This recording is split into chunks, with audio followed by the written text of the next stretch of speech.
like clockwork.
Okay.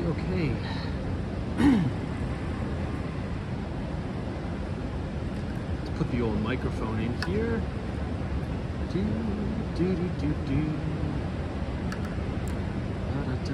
Da.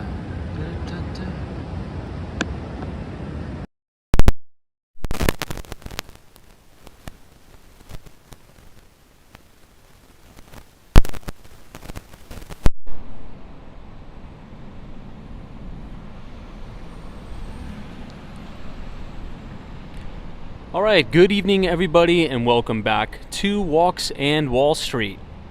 Today is Tuesday, September 26th, 2023. It's about 9:10 p.m. here in New York City. Now, it's been a busy day on Wall Street, but most of the movement's actually been happening in the bond market. And wow, these are some massive monster moves we've been having in the debt market. It's pretty much a total sell-off across the board in the bond market. So I think that's going to be the bulk of the conversation today, because that's what's driving most of the movement in the market. So if you go to cnbc.com/bonds, once again, cnbc.com/bonds, we'll go ahead and start off taking a look at the yield curve for a moment. I think since I'm at my computer, what I'll go ahead and do is just post that link in the chat so all of you could follow along if you'd like. Let me do that here.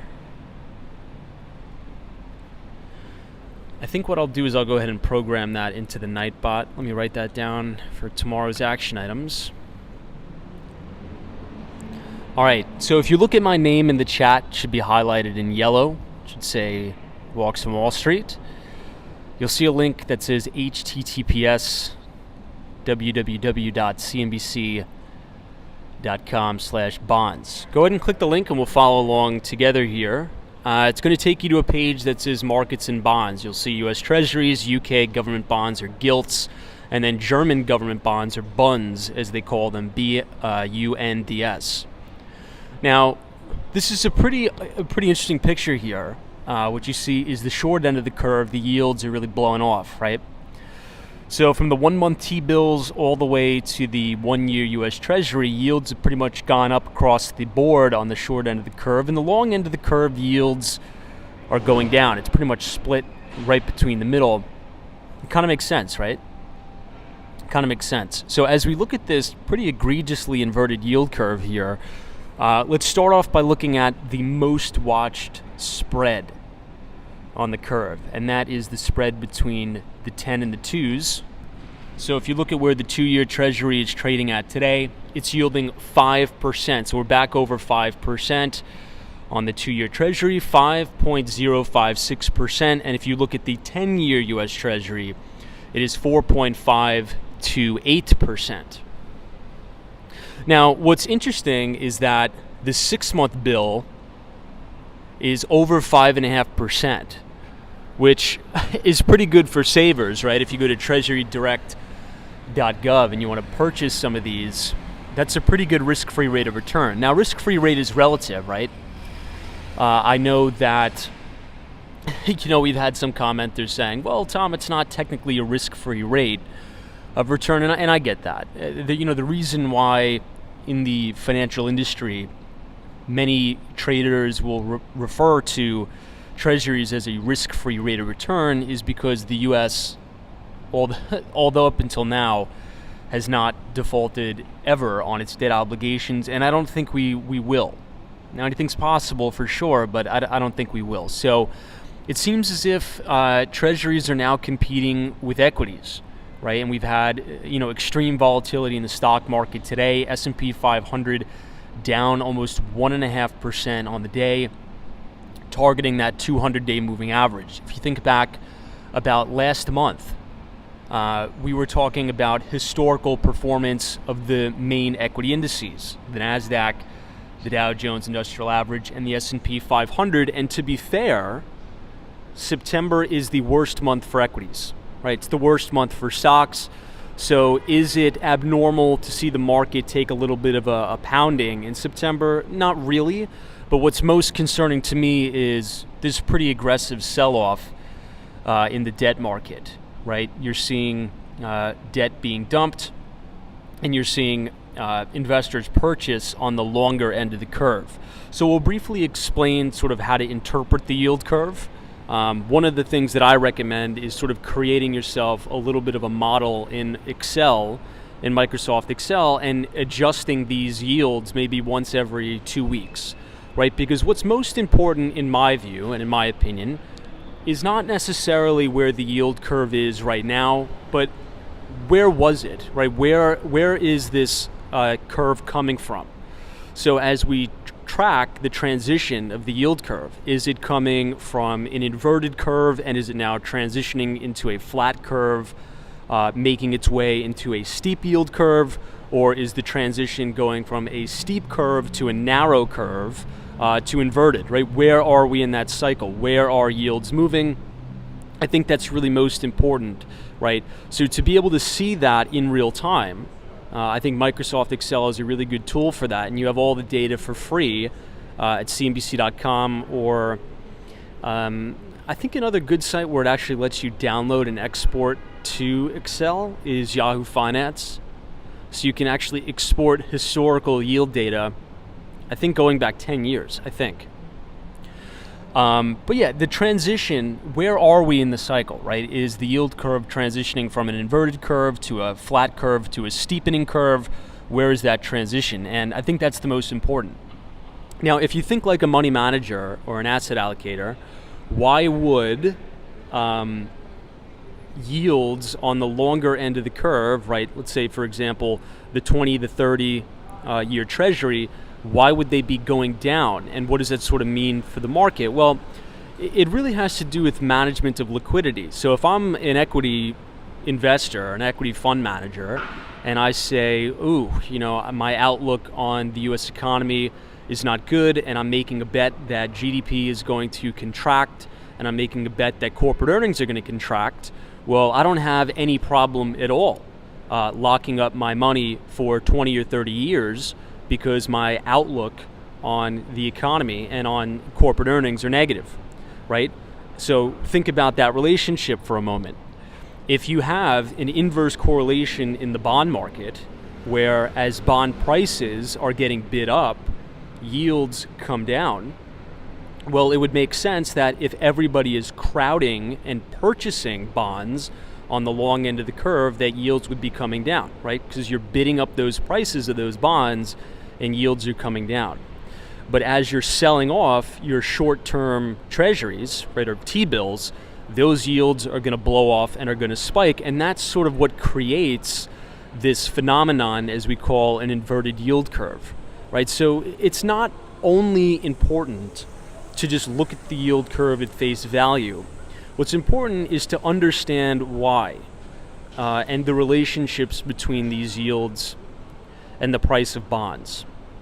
So in general, if you see massive crowding into the long end of the curve, generally speaking, investors feel like it's okay to tie up some of their cash for long periods of time because their outlook, right, their worldview on corporate earnings, on GDP growth is negative. So they have no problem with crowding in and locking up their cash for long periods of time, selling the short end of the curve, which makes yields spike. And this is what we have, the phenomenon here of the inverted yield curve. Maybe I'm thinking about adding a new dichotomy to the channel. Maybe I'll have to create a whole separate channel for this, but to sort of take you behind the desk and walk you through step by step how to create these models, right, in Excel. It's very easy, but I think to have a tutorial where maybe you could follow along, not only in relation to tracking the yield curve, but maybe creating discounted cash flow models and things like that. All right, so we covered the yield curve now. Let's talk about the housing market for a moment. The 30-year fixed rate mortgage, according to bankrate.com, the average went up 20 basis points week over week. The average 30-year fixed rate mortgage in America is standing at 7.75%. Again, up 20 basis points week over week. And we're starting to see the relationship here. Does anybody remember, and this is actually good that I have my computer up because I'm going to drop this link in the chat for all of you. So again, if you look in the chat, just look for my name. It's going to be highlighted. And I'm going to drop a link to the National Association of Realtors website. Now, this is going to be for the existing home sales report for August. I want you to go ahead and click that and follow along here, if we may, okay? And then we'll get the stream started. All right, year-over-year home sales for existing home sales declined 15.3% year-over-year. Notice the relationship between cash transactions, though, for a moment, okay? So if you scroll down about a third of the way of the page, it'll say all cash transactions made up 27% of all sales. That is up from 26% of all sales in July and up from 24% in August of 2022. Pretty interesting relationship, right? So as the cost of money, right, because that's really all yields are. The bond market is just setting the cost of money, right? So when you have interest rates go up, the first thing that happens in the housing market is sales transactions decline. So the volume of sales that are being done shrinks significantly. That's why when you were looking at the Wall Street Journal, Bloomberg, Barron's, all of the mainstream financial channels, CNBC and the like, in 2021, it was housing is flying off the shelves. Existing home sales are exploding. Realtors are making so much money because there was so much liquidity in the marketplace and there was so much stimulus. right? Interest rates were so low. In 2021, the average 30-year fixed rate mortgage was like 3.5%. That's very, very cheap money. So one of the things that the Federal Reserve has done to try to slow the economy is jack interest rates up. But we went through this entire lesson already between the relationship between liquidity and how long it takes for these rate hikes to really make an impact on the economy. So the more liquid an asset is, the faster it reprices and adjusts for higher interest rates. Does that make sense? That's why we saw going into 2022 this massive drawdown in equities, particularly these high beta growth stocks, right, that were trading at ridiculous price to sales, ridiculous price to earnings multiples. Because when you have interest rates artificially suppressed, one of the ways professional investors evaluate these companies is by calculating the present value of a company's future cash flows. And as interest rates go up, the current present value of a company's future cash flows decline because rates are going up, right? So the more liquid these investment products are, the faster they are to reprice. In every single business cycle, give or take, the last asset class to reprice is housing. And I think we're going to see a very swift and a very aggressive repricing in the commercial real estate market, not so much in residential, but I do think you're going to see some softening in residential here. So that's good news, right? It's not all doom and gloom. I think that's good news. The markets can't go up all the time. They have to go up and down and adjust. So existing home sales fell 15.3% yet again on a year-over-year basis in August. And then what I think we're going to see going into Q4, headed into Q1 of next year, is you're going to start to see in these reports of median home sale prices start to fall a little bit, right? So right now you have a divergence. And again, if you look at the National Association of Realtors website that I just linked down in the description here, notice the divergence, right? And try to think forward to the future correlation. You see home sales declining, but home prices going up. So you have a divergence there. That divergence will close. That's my bet. That's what happens in previous cycles. And that's really all I got. All right, everybody. Oh yeah, before we start, holy crap. Guys, we have reached 35,000 people who are a part of our team here at Walks and Wall Street. And I really do appreciate that. I do value each and every single one of you. I think this is a great time that we have here every single night, walking around New York City and Miami and talking about the financial markets and exploring this great city of New York. So thanks everybody who's been watching. I really do appreciate all of you. Okay, I'm going to go ahead and close up my laptop and we will get started.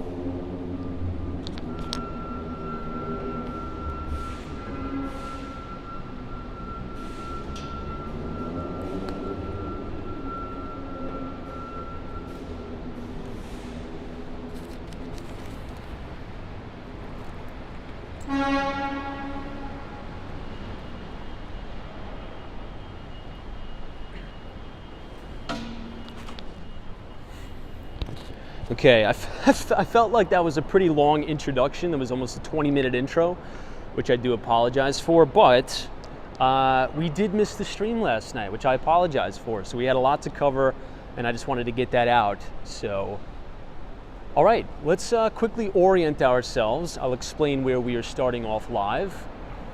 We are right next to 432 Park Avenue tonight, and finally, thank God, it stopped raining. Oh my God, it was like 3 days of nonstop wind and rain and just cold, cold, cold.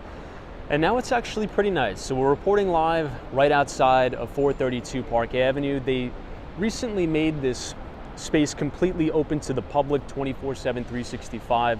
There's a really good coffee shop right here called Black Fox Coffee that I love.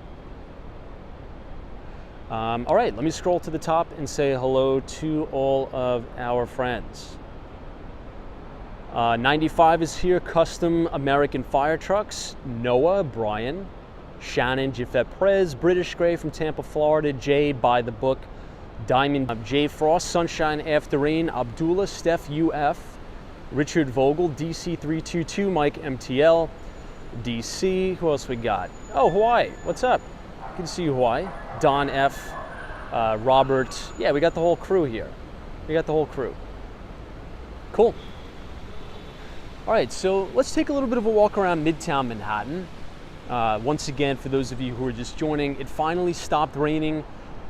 Tropical storm Ophelia has pretty much moved its way through the city. Nothing major, nothing major. It was just raining and nonstop wind for about 2.5 to 3 days. And that's about it. The city is a lot quieter than it is, or than it was, I should say, last week. The UN General Assembly has finally concluded.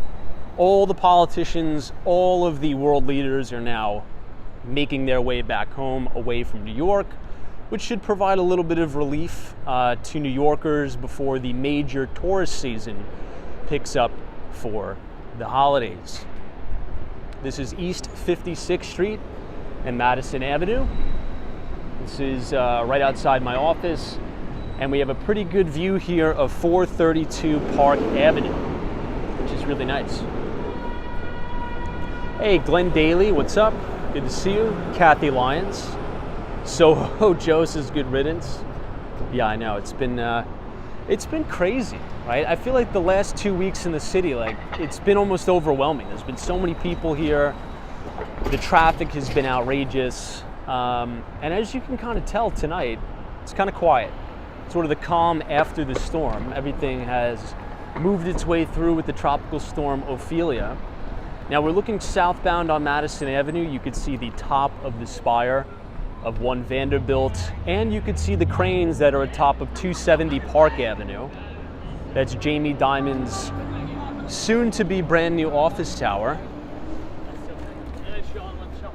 I digress. All right, so let's check out the, we'll go uptown a little bit.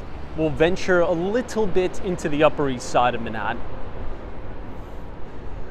Jeff W277, you are correct. DLN 79 says we are just now getting rain. Fall has arrived. Yeah, it's and it was wild because just 2 weeks ago I remember saying, wow, it's almost hotter than it was in the summer. We had like 95-degree weather here in Manhattan, and then we had this rainstorm move in. Temperatures dropped like crazy. And it was really, really, really nuts. Hey, Robert says, Tom, are you going to get the new iPhone? I don't think so. So I was talking to a good friend of mine, you guys know him, Cosmo. He's a really good videographer here in the city, but probably one of the best. I hold him in very high regard in terms of that. He got it and shot a couple videos, like test videos. And he told me, well, he advised me not to get it. He said it wasn't worth it. So I think I'll stick with my iPhone 13 mini. I don't know, anybody here decided to upgrade to the new iPhone 15? We've gone over this before, but I will say this. At the Apple flagship store here on 5th Avenue, on opening day, for opening day sales, when Tim Cook was here to open the doors and let everybody in, there was 2 days back to back of the line was stretching all the way down 5th Avenue, around the block to Madison Avenue, and a little bit to Park. I've never seen lines like that for an opening day of an iPhone.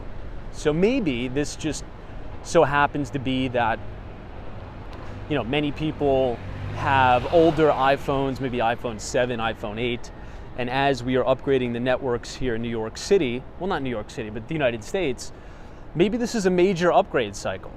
So we'll see. I'm interested to see what Apple's earnings are going to be happening. Let's see.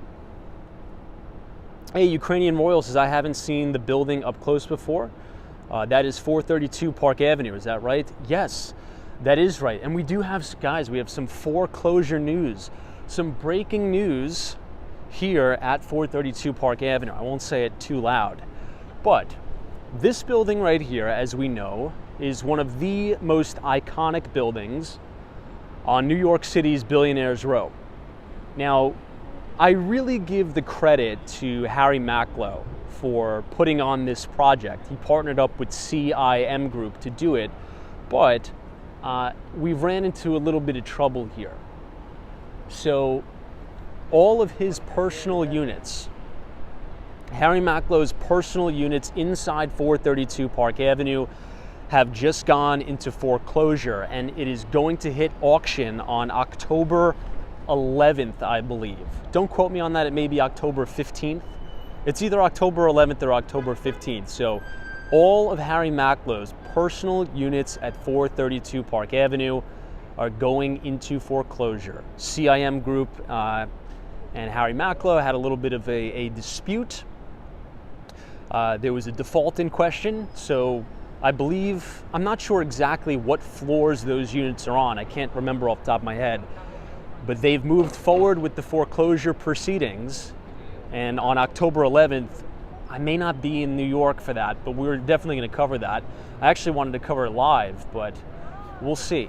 So there's some news, kind of interesting because, you know, if anybody knows the story, really, of Harry Macklow, he was, and still is, you know, a really iconic name in the New York City real estate development business. He's had his ups, he's had his downs, but that guy just keeps on trugging along for sure. So we'll keep you updated on that as things progress. I see my friend Peter Webley here, also Teresa Diaz, welcome. Joan K says the iPhone 15 is expensive. Yeah, I think they put some price hikes there as well. This is 425 Park Avenue. This is one of the newest Class A office towers in Manhattan. But I'm also excited to announce, well, not really announce, just say it, all the way down here, you're going to see 270 Park Avenue, which is JP Morgan Chase brand new flagship office tower. And our good friend, Ken Griffin from Citadel Securities, is going to be building a mega tall tower, a mega tall office tower right here on Park Avenue as well. So think about the architectural integrity of a lot of these buildings on Park. You're going to start to see a lot of more, you know, Class A modern architecture. So in a couple of years, you know, Park Avenue is going to look very different, very, very different. You know, it's the ever-changing skyline of New York City. It's kind of interesting. Brian Beck's sell-off steel feels controlled. Volume today wasn't too nutty. Yeah, I mean, you're right, but my major concern is this. This is the Aston Martin showroom, by the way. That's very strategically placed on Park Avenue. The biggest issue that I see that's getting me a little bit queasy here is really disturbing action in the debt market, right? You're really seeing bond yields blow off here, particularly on the short end of the curve, and that is not good. You know, as we know, the stock market derives its value from the debt market, and you're seeing this kind of almost uncontrolled sell-off in the debt market. And this really started to unwind here after last week's FOMC meeting, when I think the market finally understood that rates are going to be higher for longer and the Fed is going to continue to be steadfast with their fight against inflation. I think a lot of us here on the stream, as we're looking at these interesting cars, we already sort of got the picture. I mean, I don't know how Fed Chair Jerome Powell could be any more clear with his messaging, right, about it's going to be higher for longer. We will not even think about cutting interest rates until inflation is back down to our 2% target. I mean, he must have said that a million times. It's almost getting like redundant. But even still, there's been some major economists on Wall Street that have come out and said they're expecting rate cuts by Q1 of 2024. That's in 4 months now, and I'm not buying that at all. So, yeah, Richard Vogel says James Bond vehicle. Yeah.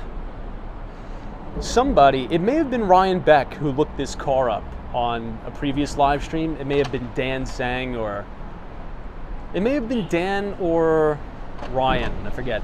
But supposedly this car is almost $1 million, which is really crazy. Let's check it out from the back side. This is the Aston Martin showroom. It actually extends all the way down there. They're going to bring in a couple more vehicles. It's just under construction, but yeah, I guess. Hey, Bonzo Law, what's up? Jay Frost says this particular model is $700,000 and up. Ryan Beck says, yep, right. Tune. Absolutely. And same with Christine Lagarde over at the ECB. She hasn't changed her tune either. Look at this really nice detail. Very interesting light show here.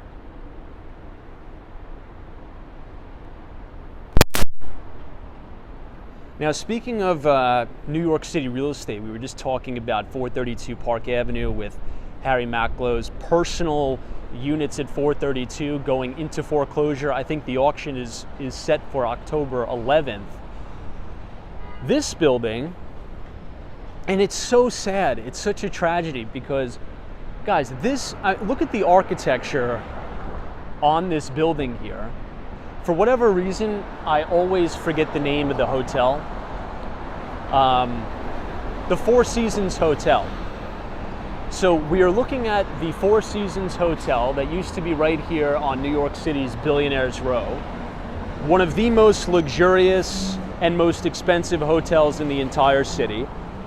And this is still 100% vacant. Do you guys believe that? It's still 100% vacant since the pandemic. Now, we were at the owner and the city are in a massive dispute over taxes, property taxes.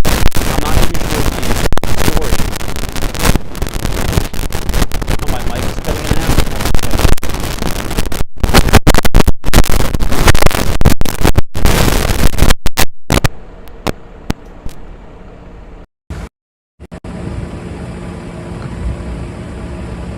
Okay, what about now? I think I may need to get a new mic. I think it got,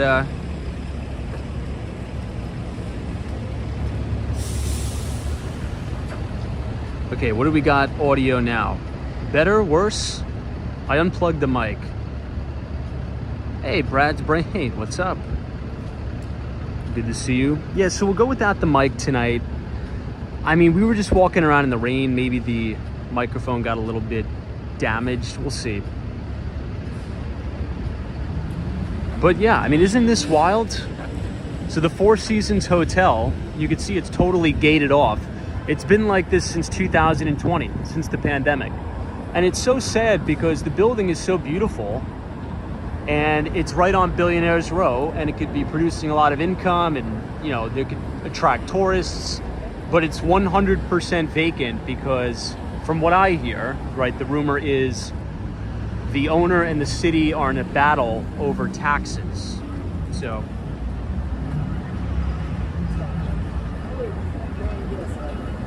Crypto Memes, his mic is toast. We'll just have to deal with it. We'll just have to deal with it.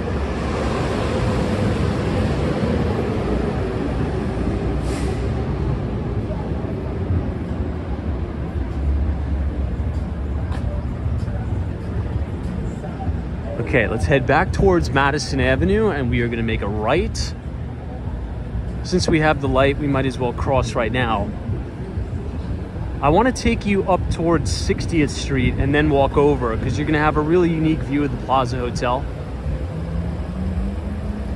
I did, yeah. Noah says, Tom, did you see Bill Ackman shorted 30-year Treasury? I did see that. I did. Now, did we talk about Bill Ackman's most recent podcast? I forget. I guess we'll, so if you didn't see it, if you go to my Twitter handle, at walks&wallstreet, it was one of the, oh, that guy just made the bus.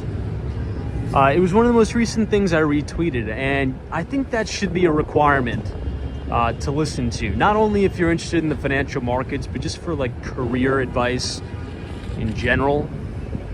Check that out. So it's the most recent podcast with Bill Ackman. Hey, Brad's Brain says, hey Tom, I really enjoyed the podcast. It was good, right? It was really, really good. Yeah, it was fantastic. So isn't this a unique view? You see the Plaza Hotel in the distance and 220 Central Park South. Really cool. Hey, Wendy England says, I'm wondering how many of those buildings are overvalued shell games. I mean, I don't know. I think valuation is relative, right? The way I think about valuation in the real estate business is its last traded price, right? I'll give you a quick example. You know, Extel's development of Central Park Tower, the top triplex was listed on the market for $250 million. So everybody was saying, you know, in all the articles, it was like, you know, it's valued at $250 million. Well, it's not valued at anything unless it trades there, right? You know, that's just the list price. And, you know, it's funny when, you know, there's these people on the internet, particularly like Twitter, right? They'll have, and YouTube as well, like their entire channel for like 10 years is just about gloom and doom, the housing crisis, all this, the housing crisis, everything's gonna go to zero. And they'll post these screenshots of just a ridiculous list price. And they're like, you see, this was listed for $800,000 and now it has a $200,000 price decline. I called the housing crash. I told everybody prices were gonna come down. To which I say, I could go on Zillow tonight and list my house in Miami on the market for $1 million. It doesn't mean it's worth $1 million. That's just wishful pricing. It's nonsense. And at the top of every cycle, you have individuals throwing up their homes on the market for ridiculous prices. It's more important to look at the last trade price. Like what? So if you're looking at an apartment or a condo in a building, right? I would say it's best to try to pull your comps from something that just traded last. You know, anybody could throw up a ridiculous wishful price on Zillow and then it'll sit there forever and it'll never sell. And then you're gonna see, you know, $200,000 price declines constantly. All right, we are now across the street from the beautiful Plaza Hotel and the GM building. Madison 32 says Bill Ackman was crying down the markets during the pandemic on CNBC. You know, that is such like, and Madison, I understand how you could think that, but that is classic fake news. You know, just saying that respectfully. What the internet did is took the clip, and what CNBC did, and CNBC is so dishonest for this, they chopped up the Bill Ackman interview that he did in 2020 when, you know, he said the world is going to melt and you have to close the borders and all this. And they cut out the most important part of the interview. I was watching it live. I was in the office watching it live. And Bill Ackman came out on CNBC and he did not, you know, say everything is going to go to zero, the market's going to crash. If you listen to what he said, he told everybody to buy the market at the exact bottom. He's like, we've been very bearish, but then we got bullish. We've been buying stock in Starbucks. We've been buying stock in Hilton, all the hotel stocks. And he's like, we've been increasing our equity exposure very, very aggressively.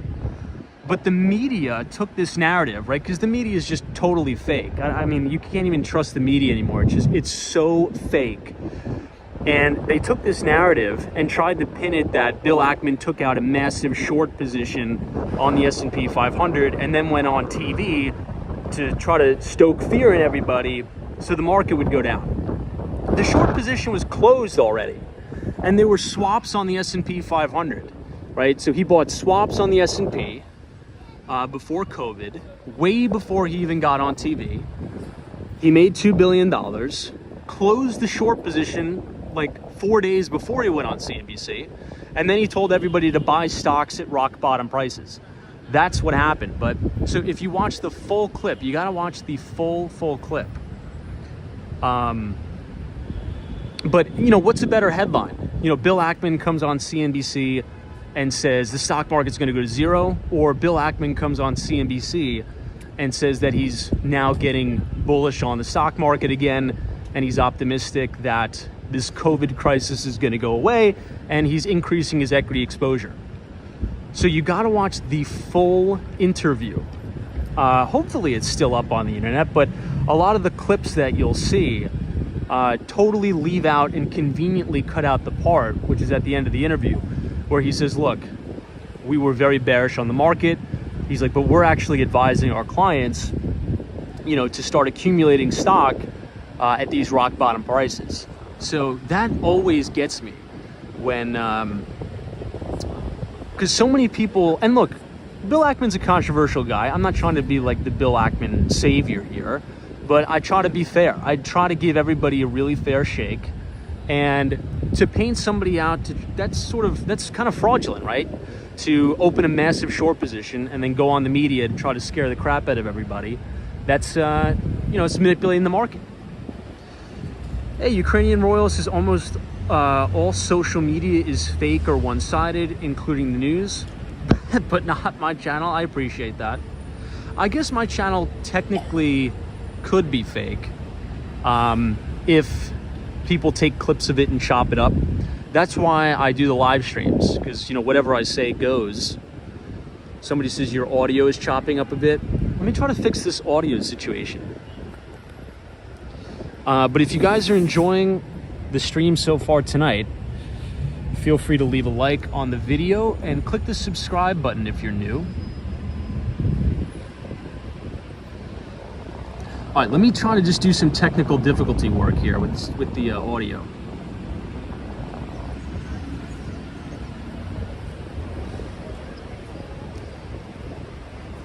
Oh yeah, that's right, Ryan Beck. Yeah, Ryan Beck says no one can convince me that it wasn't Bill Ackman that walked past us that one night on the stream. Yeah, we walked past Bill Ackman. That was kind of cool. And last week, guys, who did we run across last week? Kevin Bacon, right? On the Upper West Side, I think.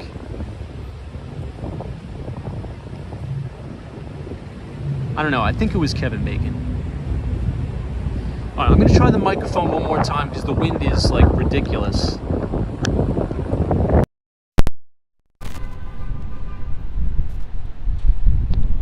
All right, testing. Can we get a thumbs up or thumbs down?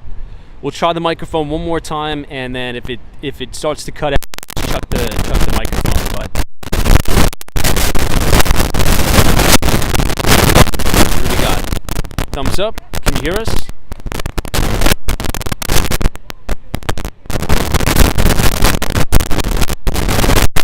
It's good. Much better. Static again. Dang. What the heck?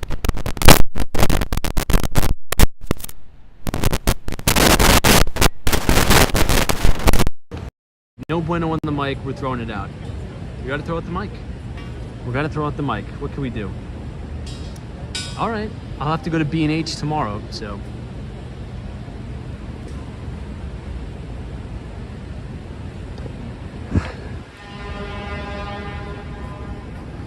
R.I.P. R.I.P. in the chat, everybody. I mean, look, that mic got us through Tropical Storm Ophelia, so R.I.P. in the chat. So, all right, back on track. Nothing we could do. We'll just have to bear with the wind.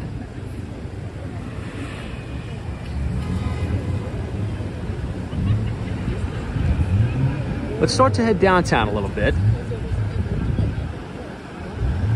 Actually, you know what? Let's head uptown. I want to go by the Sherry Netherland one more time. Hey, Crypto Meme, thank you so much for your very generous $20 donation. I will be using that tomorrow at B&H on 34th Street to get a new mic. Thank you so much. Appreciate you very, very much. Andrew says Taylor Swift continues concert. Global filmed en route to China for next concert. Wow, really? Huh. Wow, Taylor Swift is going to be playing concerts in China. Now, when you say China, do you mean like mainland China or do you mean like Hong Kong? Supposedly, I was reading this crazy article in Business Insider. Usually I never read Business Insider. I just really don't like the publication, but I guess Taylor Swift's tour could potentially make $1 billion, and that would set records. I mean, good for her. That's fantastic. She's extremely talented, and she can attract an audience and a crowd like that. I mean, that's well deserved, right? She deserves every billion she gets, but it's almost like kind of mind-bending to me. Making $1 billion off of the tour, that's wild. So this is the main clock here outside the Sherry Netherlands. We always walk past the Sherry Netherlands because of Jesse Livermore. It looks like somebody's in the penthouse at the residences at the Mandarin Oriental. Kind of cool. Panda Express is, are you a Swiftie? I wouldn't say I'm a Swiftie, but I enjoy her music. I do enjoy her music for sure.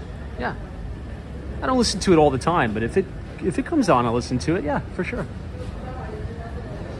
The LT Prod says that Mike should go in the Walks and Wall Street Hall of Fame. Yeah, well. Yeah, Brad's brain, that's the original clock right there. Let's walk a little bit towards the Upper East Side just to kind of get away from all the craziness. Look at how gorgeous some of the ballrooms look like here on the Upper East Side. Look at those crown moldings on the ceiling there. Very, very Upper East Side. Very, very Upper East Side.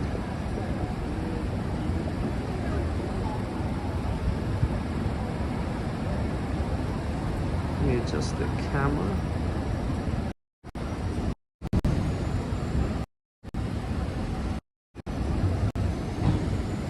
Okay.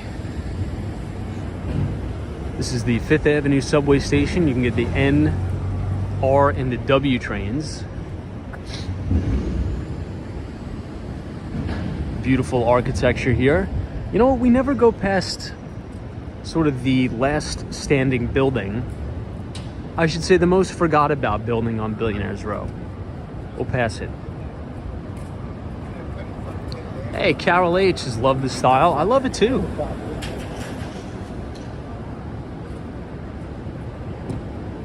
You know, Carol, I'm not sure if you've ever been inside the University Club. The architecture inside the University Club is really, really amazing. Wow, look at that. I love the gated, I love the sort of the gold texture on the gates. That's gorgeous.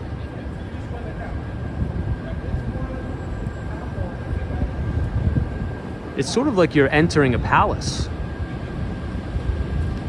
This shot is very, very Upper East Side right here.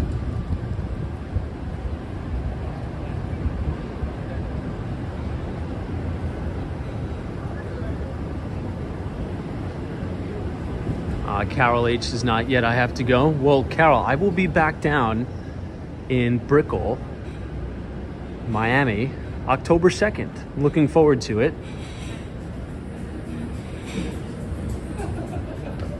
Hopefully when I'm down there, it's going to be good weather because this is hurricane season. So hopefully we don't have big storms when I get down there next week.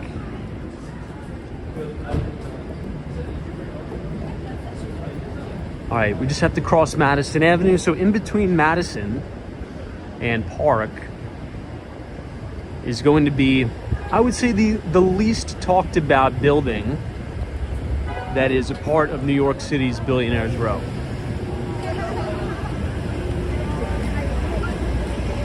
We almost never walk over here. We might as well do it tonight. The street's closed for construction, but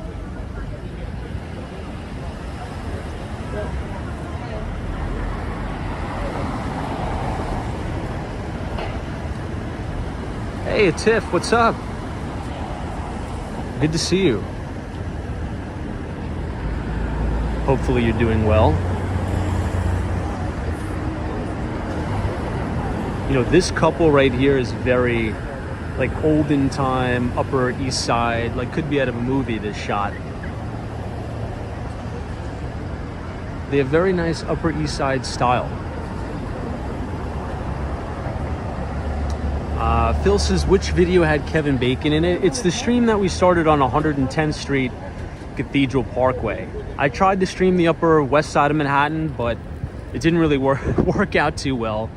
That stream was sort of a dud, but I kept it up anyway because, you know, might as well.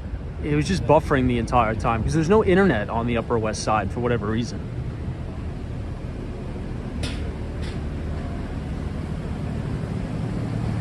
Yeah, Joseph Hardaway says for sure 10 on the style. I love that style. It's like very classic New York.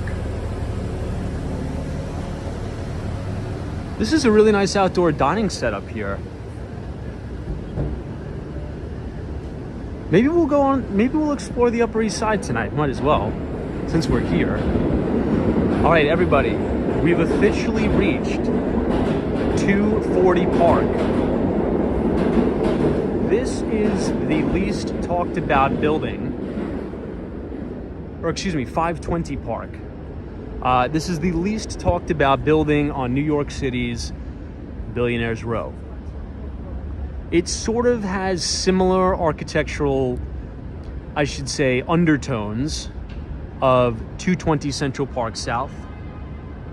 This is the main entrance right here.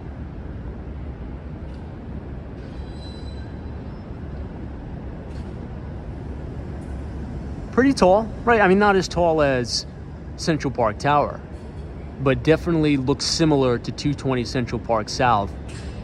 The developer on that was Vornado.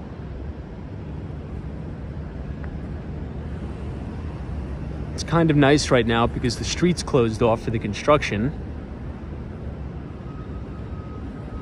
We'll give you all a closer look of the front doors here. 520 Park Avenue. Look at all of this really cool textured stone here. So it sort of has an interesting finish. It's like a textured stone. It's really nice. Here's some information about the development company and the architects.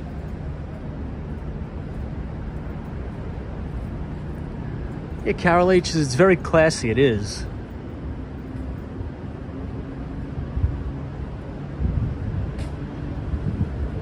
Inside everything, it kind of looks like a granite, or I'm not sure the exact finishes of the stone, but the stonework is beautiful.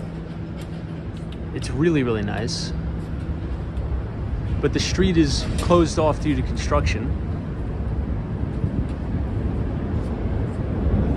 But again, this is 520 Park Avenue.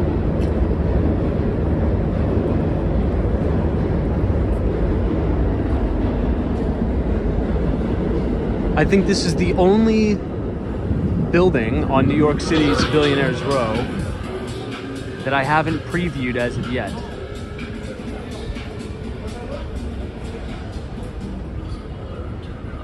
I don't know, what do you guys think?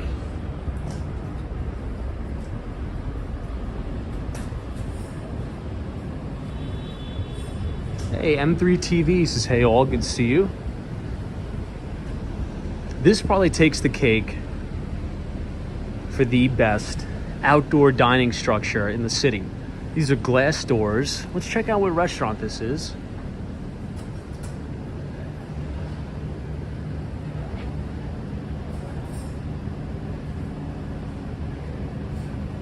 I know the mopeds are ripping in and out of here.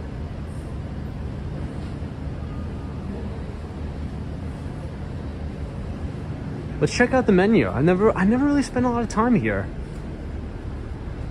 Hold on, let me, can you guys see? That's actually not bad at all. So the prefix menu, 3 courses, $36.50. It's actually pretty good. Those are actually decent prices. So you get 3 cores, $36.50.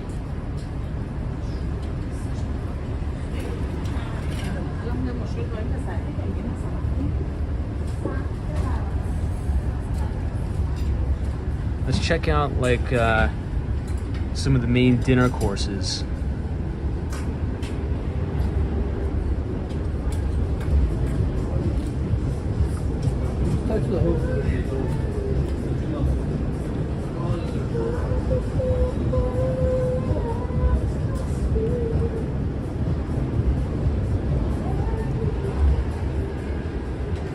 Actually kind of fair prices.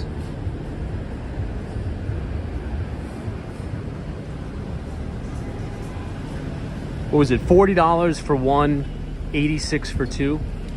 I mean, to eat out on the Upper East Side, it's actually not too bad. Hey, Dan Sanks, Tom, have you ever gone to Blood Manor before? No, I haven't. Where's that? Where's that, Dan? I'll check it out for sure. Hey, DM says, I love the neighborhood. I have eaten at that restaurant several years ago. How'd you like it? You know, I'm always looking for new places. I feel like I hammer on the same places all the time, particularly if I'm taking clients out to eat. Maybe I will venture to the Upper East Side a little bit more. Check it out. This was East 60th Street, in between Madison Avenue and Park. And it's on the same exact street as the 520 Park Avenue, or excuse me, 520, what was that? East 60th Street. The Billionaires Row building. We'll walk up a couple more blocks. This is going to be much quieter. It's a lot less trafficked in terms of foot traffic.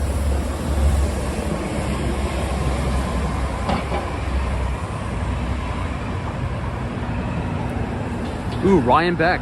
Let me screenshot that. But if you guys are enjoying the live stream so far tonight, feel free to leave a like on the video and click the subscribe button if you're new. We usually stream 7 days a week, starting at 8:30. Now, I love the Upper East Side architecture. You know, a lot of the office buildings all up and down Park Avenue, a lot of the older ones are those wedding cake style buildings. And they've developed them like that so they don't cast so much shadow on the street and block out all the sunlight. Those are some of my, even though they're older, they're actually some of my favorite office buildings because they have terraces. Do you guys notice that? Maybe as we come back around and walk down, I'll sort of show you what I mean. But there's many office towers on Madison and Park where the higher floors have outdoor terraces, which looks really nice during the summer. Obviously, it's probably no good use in the winter, but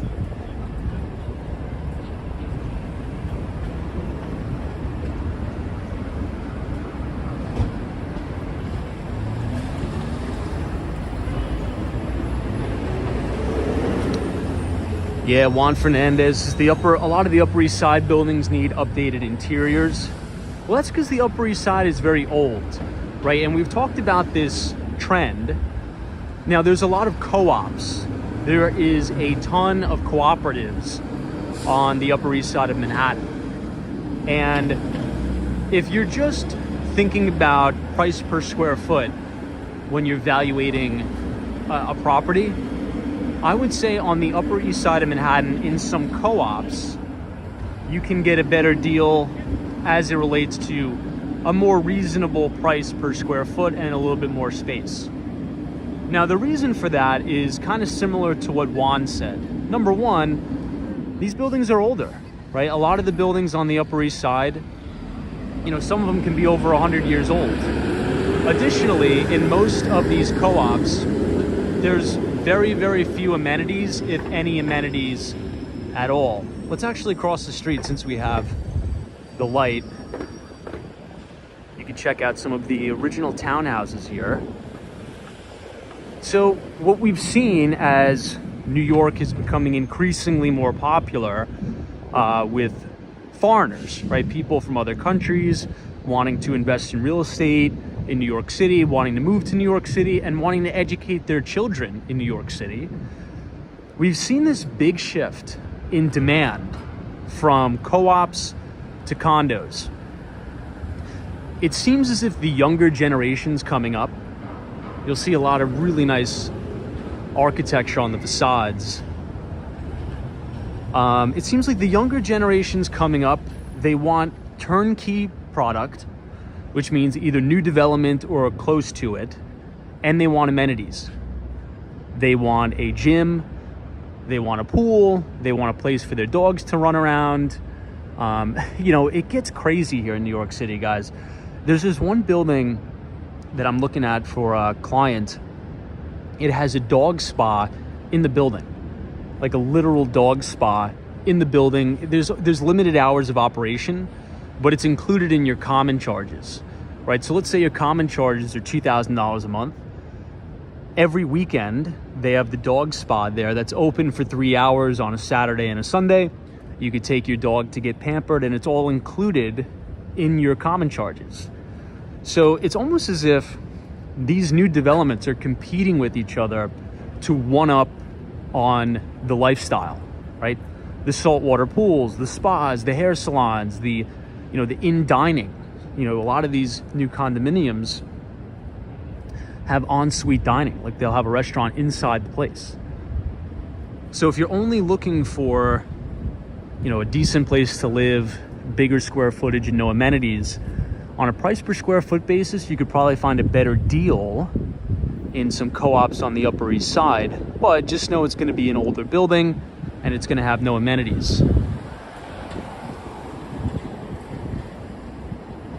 This is beautiful here. Look at that. And it appears that right as you walk in to your foyer, you have this huge chandelier hanging from, looks like the second story. I think it may be a little bit too dark to do the wide angle. Yeah. A little bit too dark, but look at that. Amazing chandelier in there.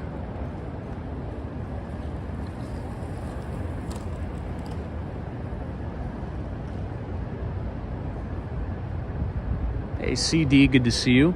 So these are some of the original Upper East Side townhomes. And notice how quiet it is. And your mere steps from Central Park. So this is Central Park East or 5th Avenue. And then you have all of these beautiful townhomes here. I think this is actually a synagogue behind me, but this may be closed for renovations, the 5th Avenue Synagogue. Let's see. I don't know if it's closed, but maybe they're doing some renovations here. Yeah, it may be, but let's see if I can give you a better shot of this building. Hey, Haas Mannings is my dream neighborhood. Yeah, I mean, look at all of the moldings here. It's stunning. And these are probably individual residences too. So, I mean, could you imagine having a great room steps away from Central Park? I mean, these are multi-million-dollar properties. Who's the telecom tycoon? I should know this. My previous career was telecommunications. I don't know why I'm blanking on the name. Well, while I think about that, we'll explain some of these buildings here. Wow, that is a beautiful shot of Billionaires Row amidst the clouds there. Sort of like very light cloud cover. This building all the way to the left is the Steinway Tower. That is the skinniest residential apartment building in the world. Then you have Gary Burnett's Extel development of Central Park Tower. And then you can see the very, very top right here of 220 Central Park South. So it's almost as if Billionaires Row is visible from pretty much anywhere in the city, but I believe Mexican billionaire telecom tycoon You guys will have to help me out with his name. I've put in like a 12-hour day at work. I'm blanking on his name. He just listed his townhouse on the Upper East Side. I'm not sure if it's sold or it's still on the market, but Stephanie, you're right. Carlos Slim, thank you for that. Carlos Slim has an amazing townhouse on the Upper East Side of Manhattan, but last I heard he listed it.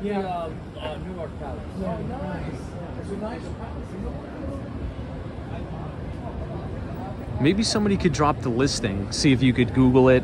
It's probably on Street Easy.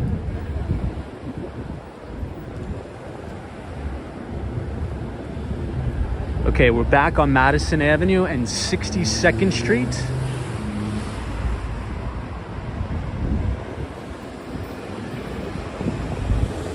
Hey, Tug Carter says, hey Tom, Ivana Trump's home is the next block, 10 East 64th Street, $26.5 million sale. Yeah, I mean, they're gorgeous, gorgeous homes here on the Upper East Side. And I love the architecture too. This is a really good shot of that guy getting in the cab. Very New York.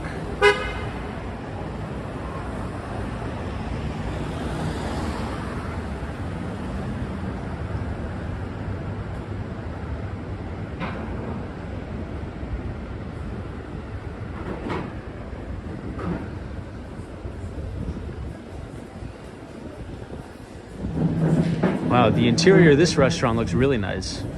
Looks like they're just closing up for the night. I like the interior though. Nello.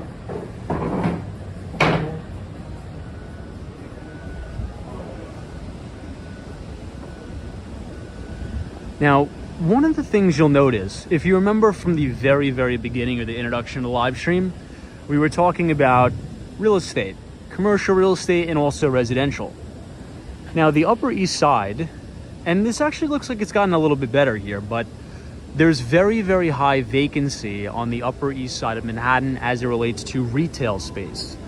So as we make our way up the Upper East Side, you'll see there's some vacancy here.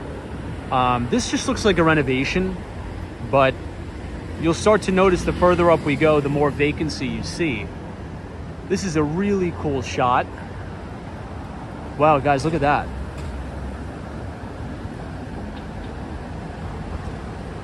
I think that's the money shot of the night. Wow. You see the moon right here with the clouds going by. And you see two buildings on New York City's Billionaires Row, 520 East 60th Street.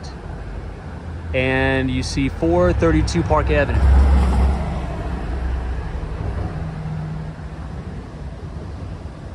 That is a really, really cool view. And the clouds are moving fast too. It looks like it's gonna block out the view of the moon here in a second. Hey, Jeff from Southern Tier, New York. What's up, Jeff?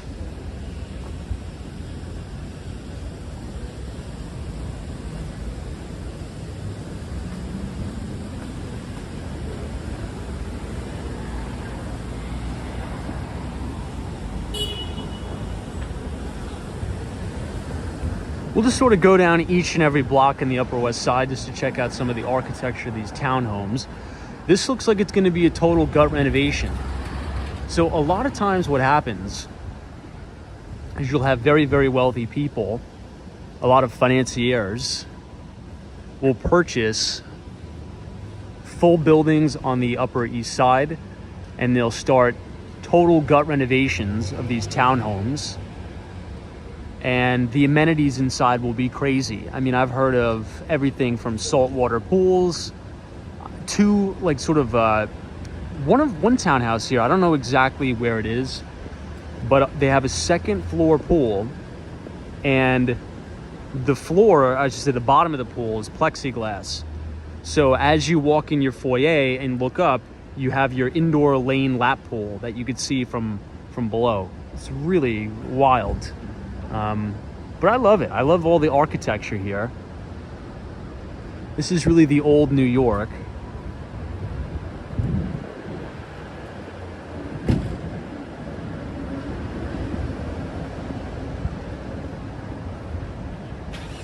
Look at this landscaping here with all these flowers going down.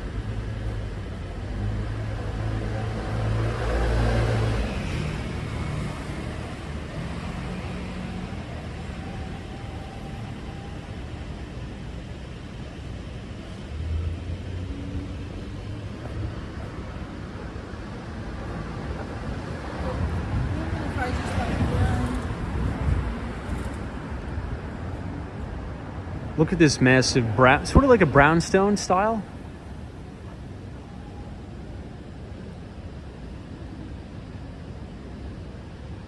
Hey, Eddie H says, are there any Tesla superchargers in Manhattan? I think, you know what, I don't know. I don't know about superchargers, but definitely EV chargers. I could tell you with certainty that there are superchargers by JFK Airport.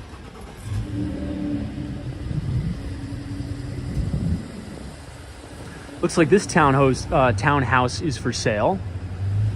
From Compass has the listing.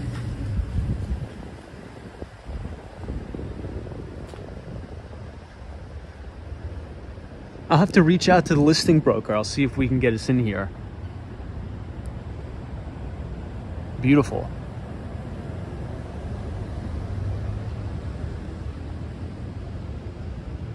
I think that would be a cool stream. Now, unfortunately, I do not have any townhouse listings. That is one of my goals. It's in process. But I think to be able to do a property tour or even just a live stream, a live open house to show you the inside of some of these New York City townhouses, I think that'd be really interesting content. Hey, Bonzo Law says, doesn't Tesla have a big facility in Red Hook? They do. It's a couple blocks away from one of our buildings, actually. So 199 Conover Street in Red Hook, Brooklyn. It's a brand new 22-unit condominium development. It's about 50% sold. And we have the listing for the most expensive penthouse in Red Hook of all time. So if that sells, we will have set the record for the most expensive sale in Red Hook history. That would be amazing. So we're pushing hard on that.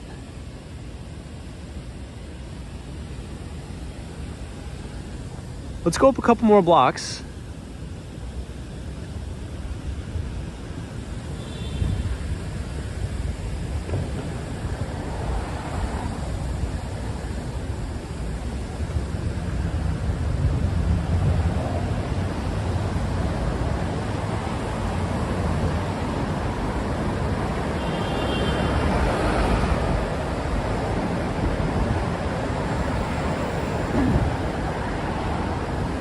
Okay, this building is probably the most gorgeous one on the block. Look at that. That's really stunning. You have all of this red outer trim. You have the white facade and then the black outer trimmings around the windows. And the retail really pops. I mean, the retail space really makes the building.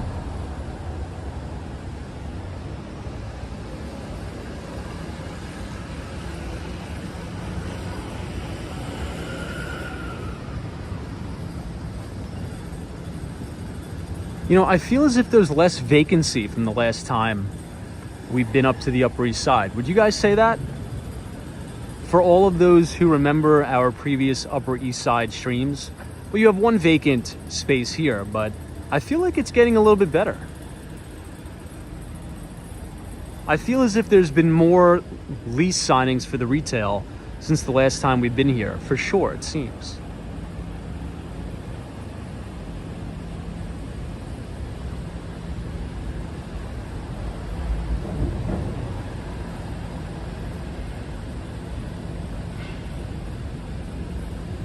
Hey, Diane says, how much do doormen make? You know, Diane, it really depends on the building, to be honest. Now, there's been rumors that at 15 Central Park West, and this was way back in the day, they wrote a big story on some of the doormen at 15 Central Park West because it was rumored that, you know, at the time when Alex Rodriguez lived there, Now, 15 Central Park West is home to some of the most powerful names in finance, right? Multi-billionaires in the investment banking business, the hedge fund business, private equity, venture capital. And it's rumored that, each doorman could receive, $10,000 in tips from each residence. Obviously, it fluctuates every year. Around the holidays, they get tipped. But in those buildings like that, imagine a building like Billionaires Row, Central Park Tower. I wouldn't be surprised if there's some really, really generous billionaires that could tip them really well. So I wouldn't be surprised if they make in the six figures. Not all of them, but for some. Hey, Western Mass Dave, good to see you.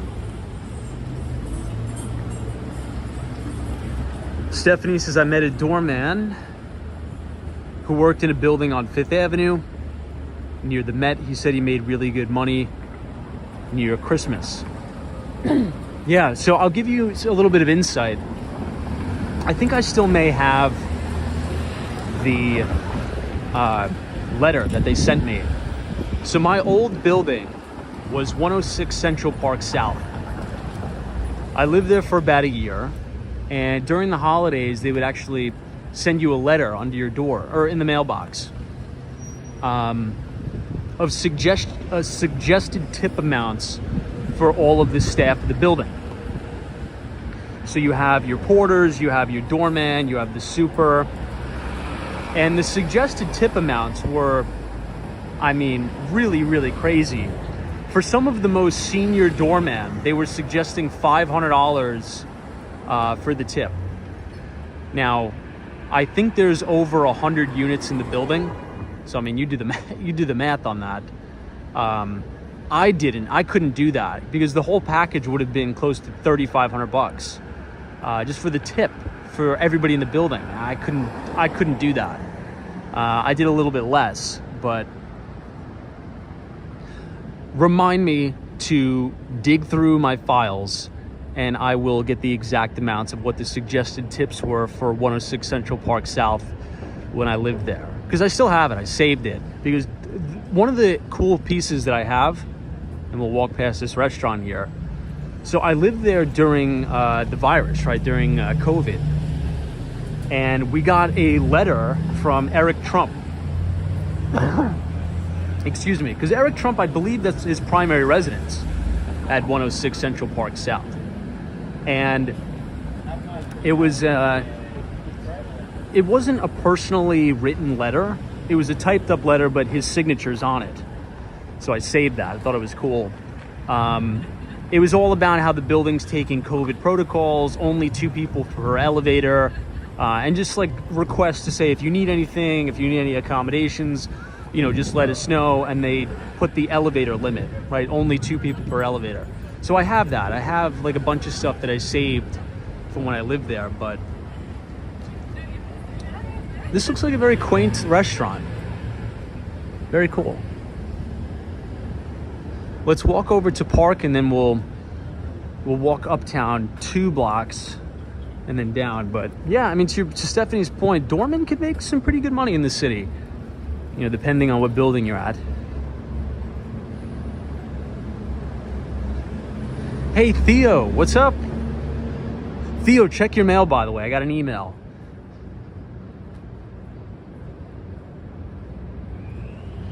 Hey, Limitless NYC, this is Tom. I believe doormen in the city are union.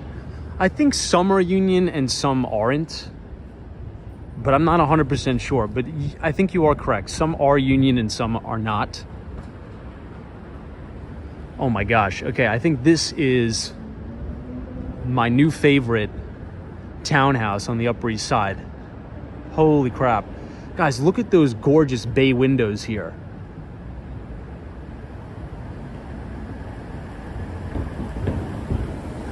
That is unbelievable.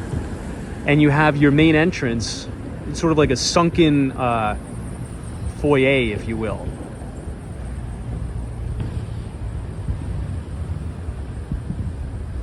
Really nice street too. You get a lot of nice canopy. 2 blocks away from Central Park. Seems you have nice restaurants here. But look at this one. You could see into this person's library. That's like my dream library, to have all of those sort of, what are those oak built-ins or those mahogany built-ins in your library. That is my goal office.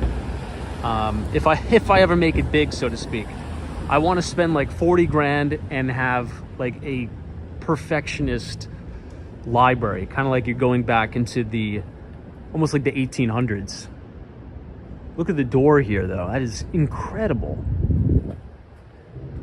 Just such an impressive place.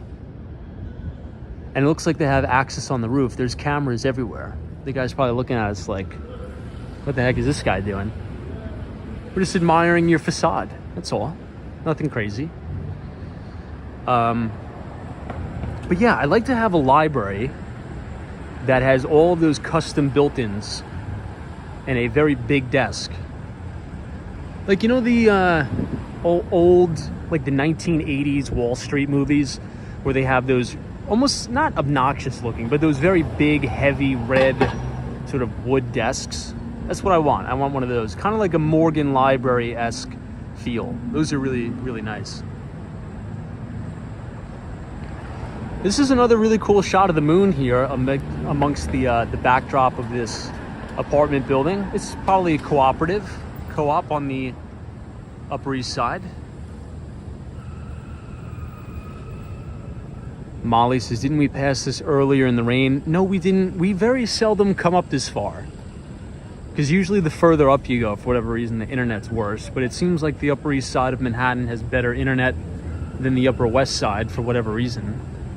I think Steven Schwartzman's triplex is here. Hey.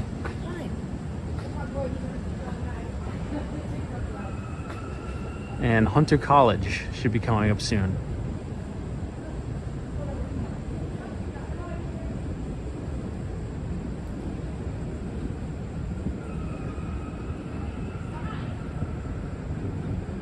All right, let's get some feedback. What do you guys think?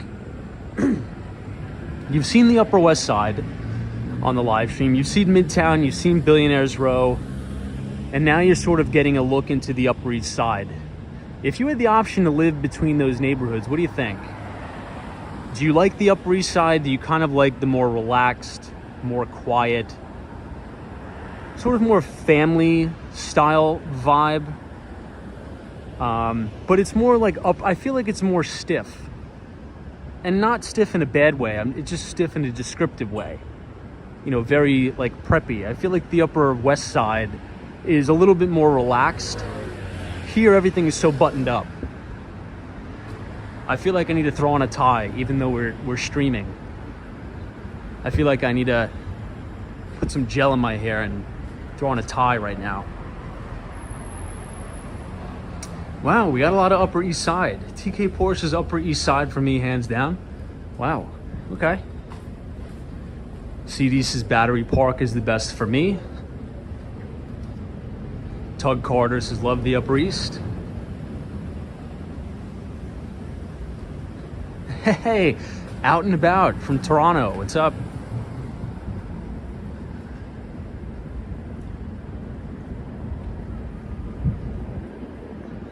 All right, let's make a left, check out some more of the facades here on the townhouses.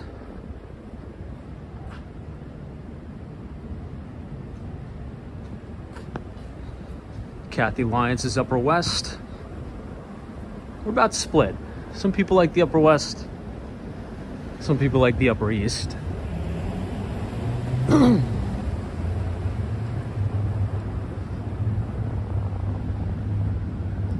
think these may be some consulates, potentially. Hey, Carol H is Upper East Side, then Upper West Side, followed by Soho, and then Cobble Hill. You know, Cobble Hill, Brooklyn is unbelievable. I walked through Cobble Hill to get to Red Hook. Ah, Teresa Diaz says Olympia Dumbo. Yeah, TD, Olympia Dumbo is beautiful.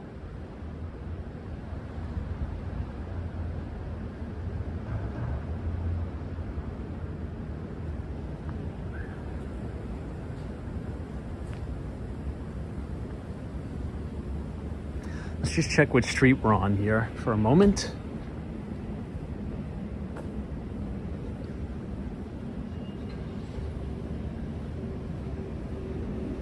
Juan Fernandez. Yeah, I used to live in Harlem. I used to live on 127th Street. Not too far away from the Whole Foods. Okay, if we are close to 69th Street, I'll take you guys to one of my listings. Looks like we are. Now, it's not what you think. It's not an apartment. It's not a condo. It's not a co-op. Well, actually, it is a condo. Technically, I take that back. It is a condo, but it's not what you think. They're parking spaces. So I have about 6. 6 parking spaces that I need to sell on East 69th Street between 2nd and 1st Avenue. So if you want to see what it's like to buy a New York City parking space, stay tuned, because I'll take you there right now. So they're technically condos. The units start at about $175,000 a space. The monthly taxes are around $310, and your monthly maintenance is $75 a month. Now, when you're not using the space, you're able to rent it out. So sedans, if you wanted to rent a space in Manhattan for like a regular sedan, right? Like this Cadillac CTS or something, it's probably going to cost you right around, I don't know, I'd say $500 on the lower end. Now, if you want to park a big Cadillac Escalade or a Chevy Suburban, that could be like $950 a month. This is looking down Park Avenue.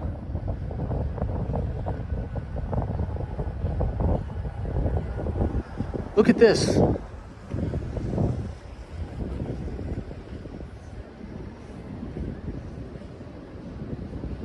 This looks like a chandelier, doesn't it?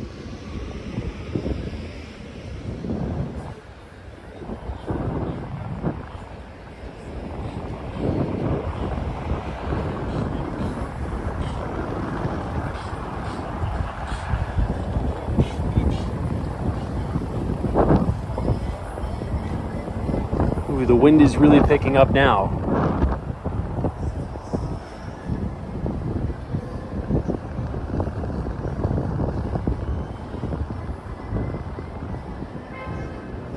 Hey, TK Porsche says Tom could get his Tesla and park it there as the marketing expense. Yeah.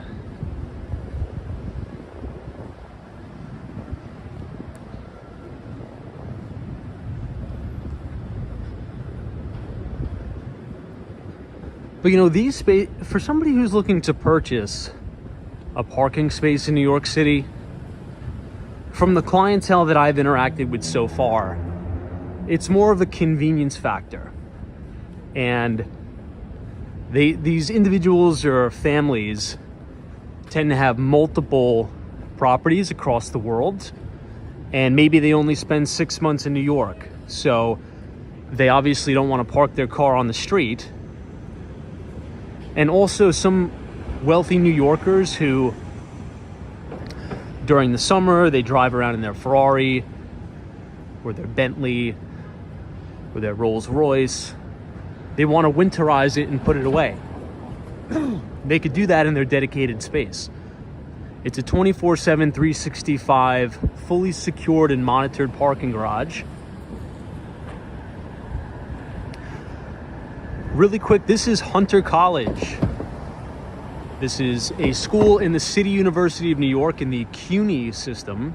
So in New York State, we have two main college systems.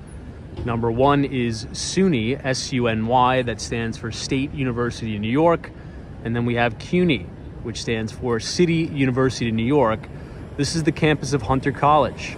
Now, here in CUNY, we don't really have traditional college campuses. They are essentially skyscrapers. Now, I applied to Hunter. Unfortunately, I did not get in. No hard feelings. And you have a really good view of the Chrysler building through the two sky bridges that connects the two campuses.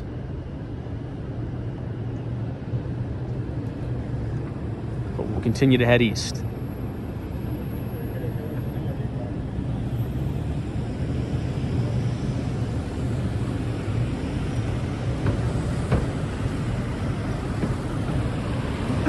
Hey, Ken Brockton, good to see you.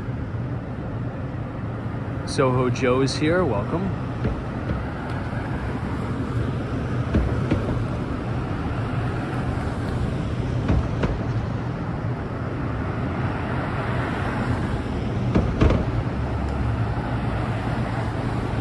Tug Carter, it's possible. We could do it, but we mainly focus on sales.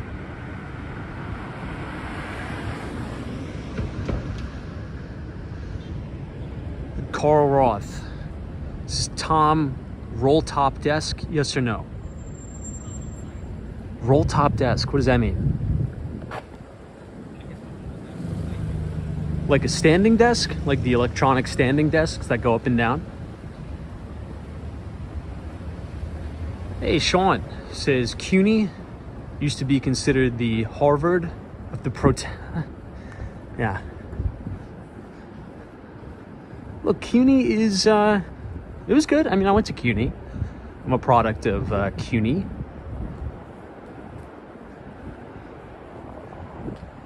It is what it is. I'm not familiar. No, Dave, I'm not. Could you explain what it means? I'm gonna give some water.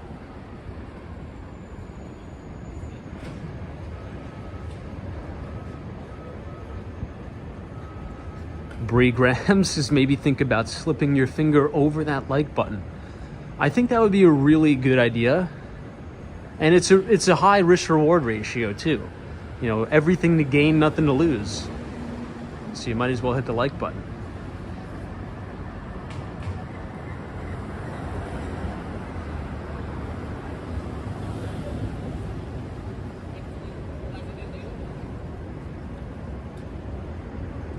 As we explore the Upper East Side of Manhattan tonight.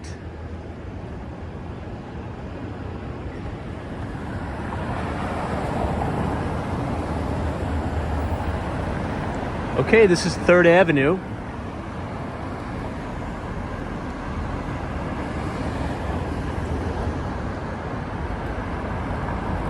Hey, fun feeds. I hear City College, Lehman, and Baruch College are very good. They are.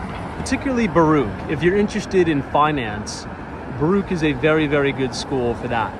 Obviously, right? Bernard Baruch was a great trader.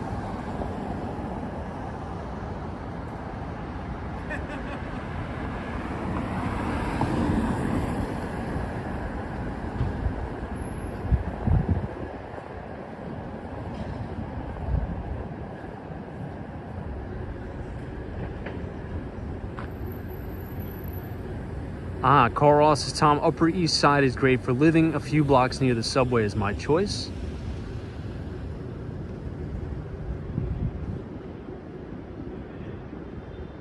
Oh, AK, what's up? Says there's always a bull market on the like button. That's for sure. That is for sure. Always a bull market on the like button. AK, I'm taking all of you now to see a condo for parking. I think it'd be interesting to give everybody a peek into the world of Manhattan parking lot space sales. Kind of. Hopefully there's internet in the garage. Oh, top roll desks are vintage and very nice. This is Hawaii. I'll check it out.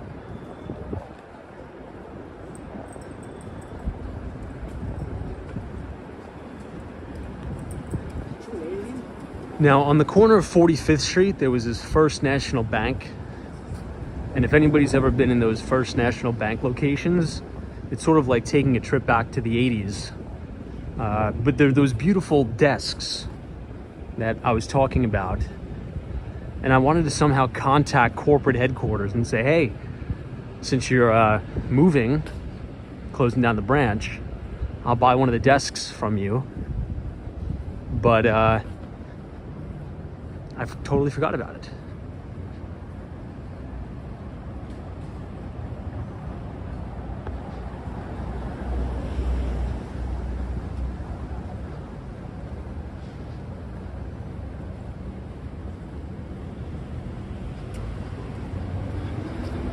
Okay, we are almost fast approaching here, so I think it's appropriate just to quickly recap some of the things we were talking about today. This is a gorgeous dog here to the left. Look at that.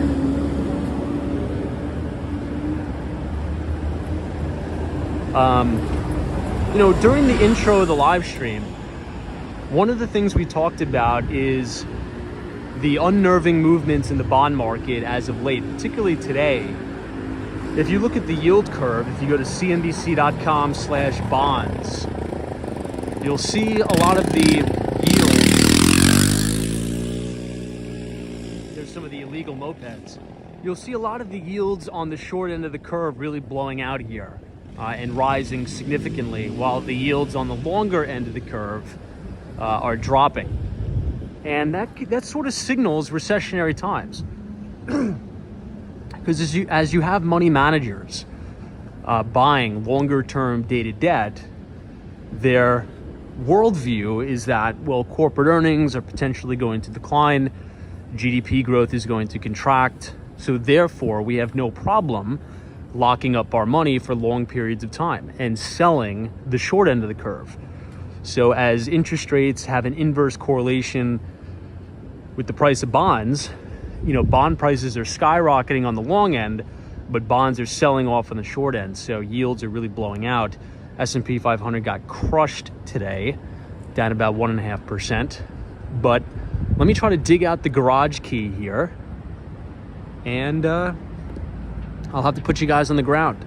A little bit of rat camera action here.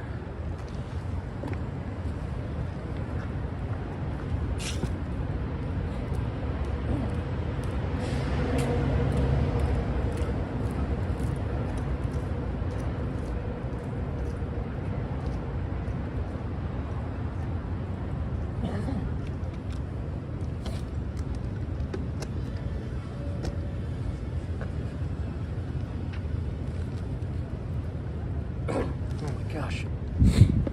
Okay, you guys ready? All right, so right here at 301 East 69th Street, you are able to purchase your own dedicated parking spot in a private garage that is monitored 24/7, 365.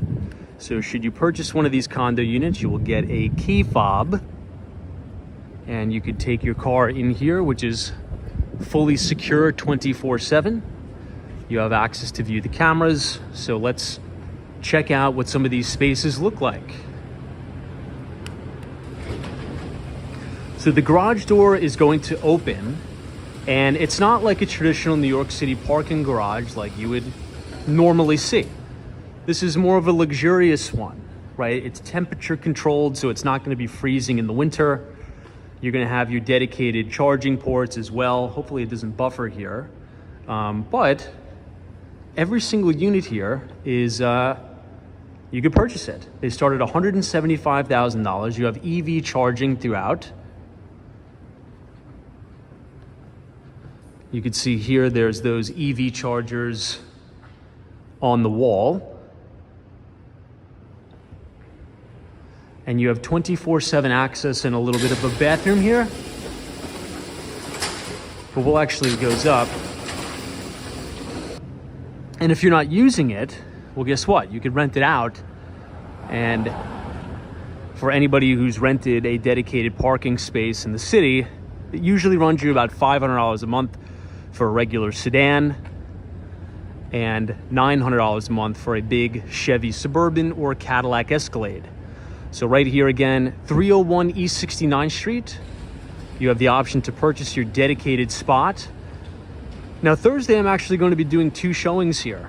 The potential buyer is looking for a place to store his supercars in the winter. So I believe he has a Ferrari and a Bentley that instead of driving it around and trying to find street parking, or even just paying for a monthly parking space where you have a lot of the valet people touching it, at that end of the price range, people are all about convenience. They want a place to store their car. They want a dedicated spot, and they don't want anybody else touching it. They want to be able to go in there 24/7, 365. And it's also good if you have a chauffeur, right? If you're a family who just purchased, a co-op or a condo here on the Upper East Side, and you're looking for a dedicated place for your chauffeur to park, where you could then call them and they could pick you up at work, I think that's a really, really good spot there. So check it out. If you're interested in it, send me an email. We'd love to help you out there. There's about 6 spots left. And again, it's on the corner of East 69th Street and 2nd Avenue. And you're right next to the subway, Q train. All right, let's head back downtown. So what do you guys think? I think it's cool to kind of, even for those of you who are watching the stream that aren't in the market for a parking spot or would never buy one in a million years, I think it's kind of cool to give you a glimpse into the Manhattan lifestyle, right? At that upper end of the price point, just to kind of see what it's like, see what people's needs and wants are. It's kind of cool to see the diversity of it all.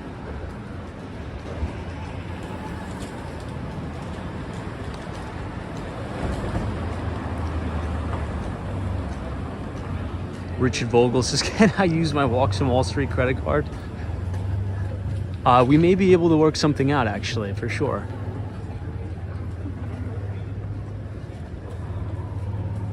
Meld, you can't. So that question has actually been asked. You cannot have a camper in there and live in it.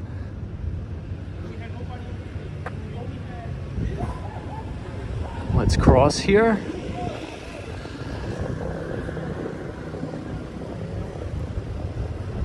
Hey, Pam B, this is very interesting. I always wondered about parking in Manhattan.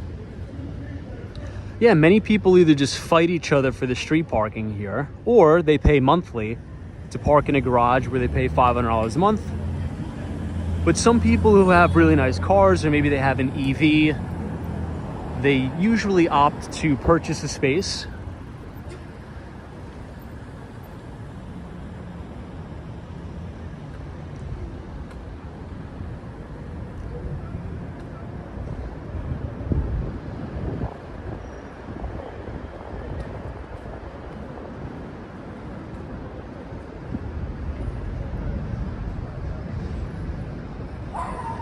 Hey, Pineapple Water, good to see you.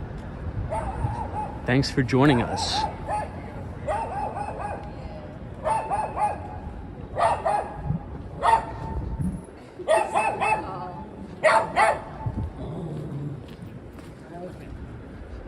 Yeah, Robert says $500 a month is a lot cheaper.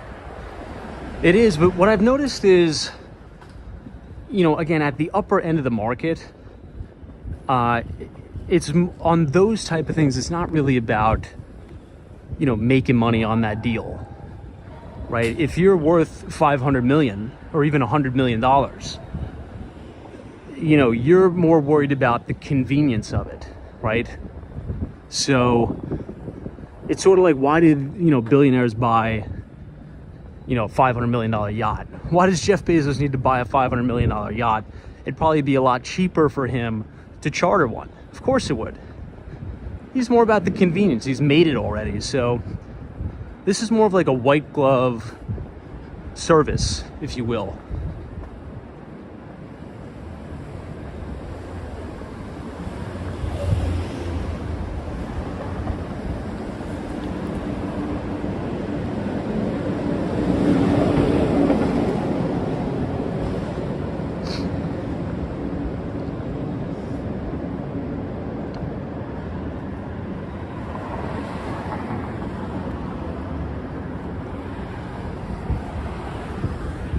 Okay, 3rd Avenue. I kind of like how quiet it is over here.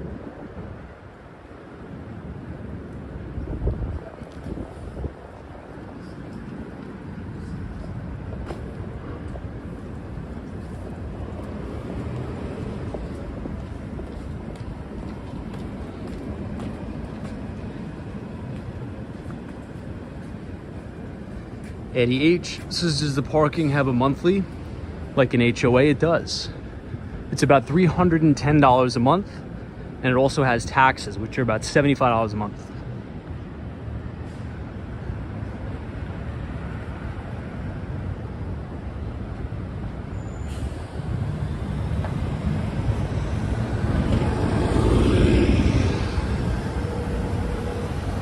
Oh, this is Bondi Sushi. This place is really good. There's one of these in Soho, and I think there's one in Midtown East. If anybody likes sushi here, this place is fantastic. Hey, Tariq Khan, what's up?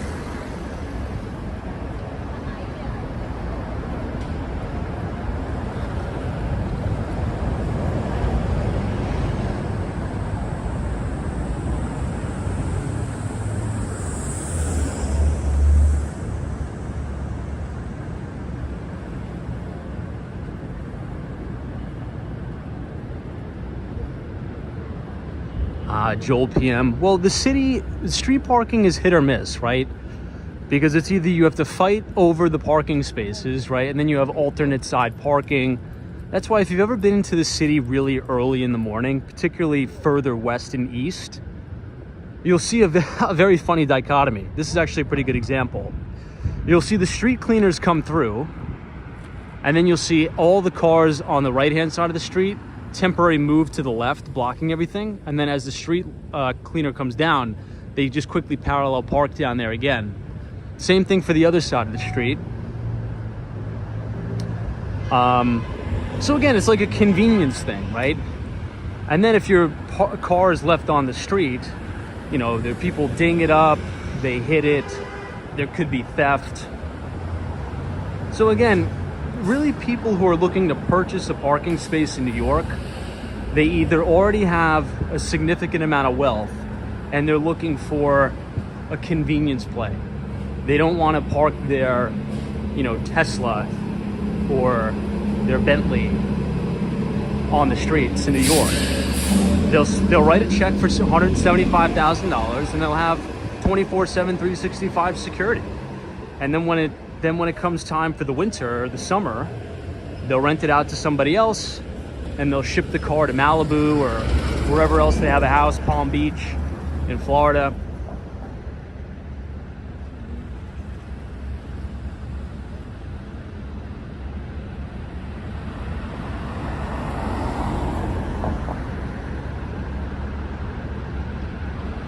Speaking of Tesla, oh, I thought that was a Tesla. The new Nissans at night, they kind of, the fronts, or I should say the grills kind of look like a Tesla at night. Wow, look at this.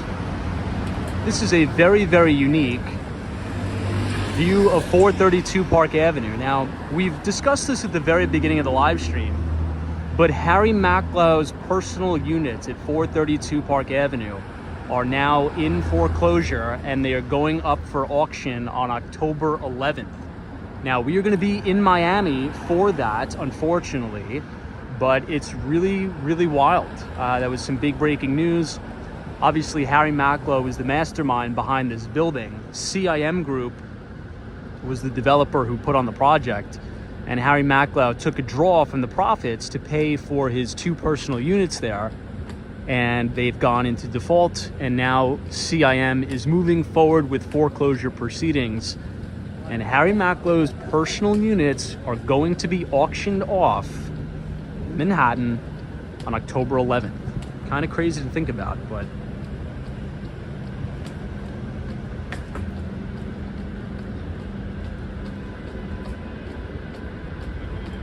I know, TK Porsche, I was about to do a live stream of the auction for the Flatiron building. I was gonna go. I couldn't. I had work obligations, but That would have been an amazing piece of New York City history. I wish I could have taken off, but I couldn't. I was going to live stream the auction of the Flatiron Building. I mean, that video would have been watched for 100 years in the future. The auction of the iconic Flatiron. Wild.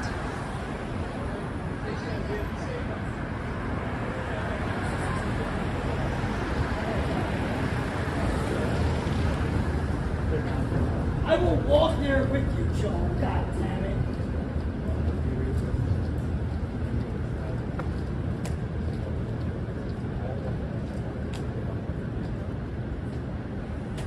Okay, let's cross here and head back further towards Midtown Manhattan.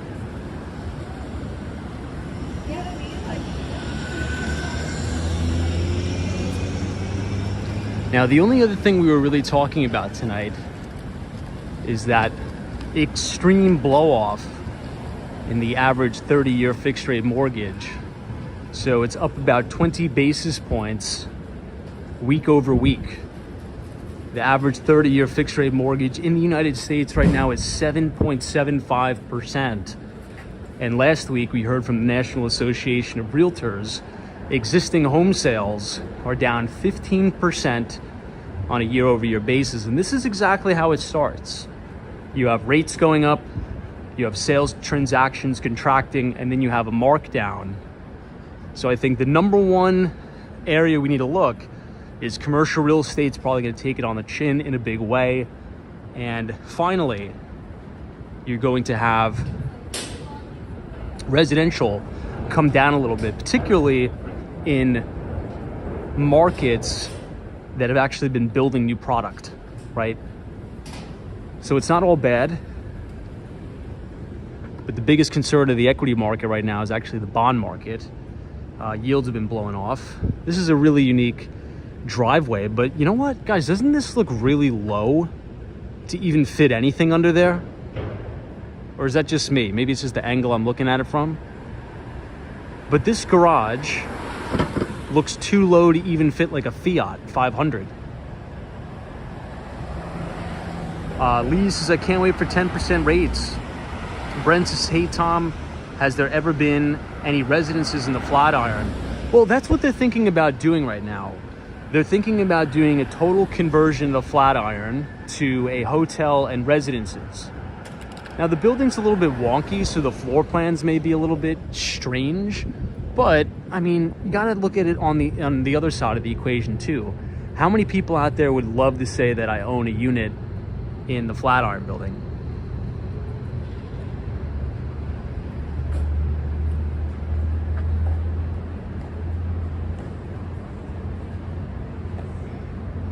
TK Porsche is 7 foot clear is standard for a garage.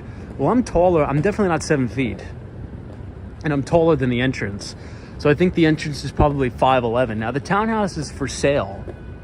I don't know who the listing agent is, but maybe we'll check it out. Maybe we'll reach out to him and maybe we'll get a tour. Oh, it's listed with Element. Stephanie Weisenberg. Hey, everything in Miami. Speaking about Douglas Elliman. Good to see you, everything in Miami. Appreciate you being here. I will be back in Miami in a week. Thank God. Here's another townhouse with personal driveway. I mean, my gosh, it's amazing.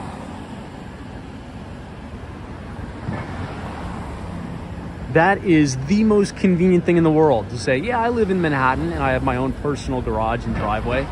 It's amazing. Soho Joe says Mario Kart garage. I know. I don't know. I honestly don't know how anything fits there.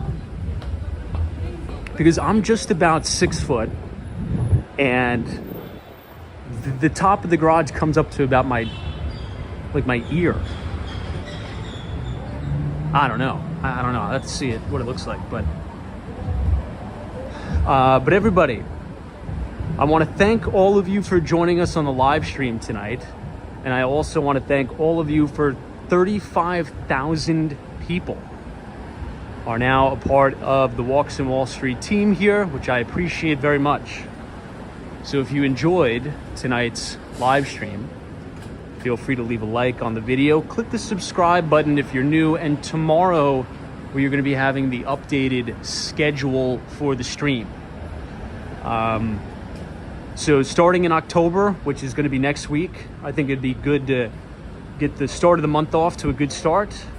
I will post a stream schedule, a standalone video schedule, a property tour schedule, and a newsletter schedule. And that schedule will start the 1st of October. I think it's good to start a schedule the 1st of the month just so we could start fresh. So thank you all for watching. Hopefully you enjoyed that stream of the Upper East Side of Manhattan. And we will see you all right back here tomorrow live from New York City. Maybe we will be in downtown Manhattan because I do have an event to go to at 1 Wall Street. Speaking of Harry Macklow.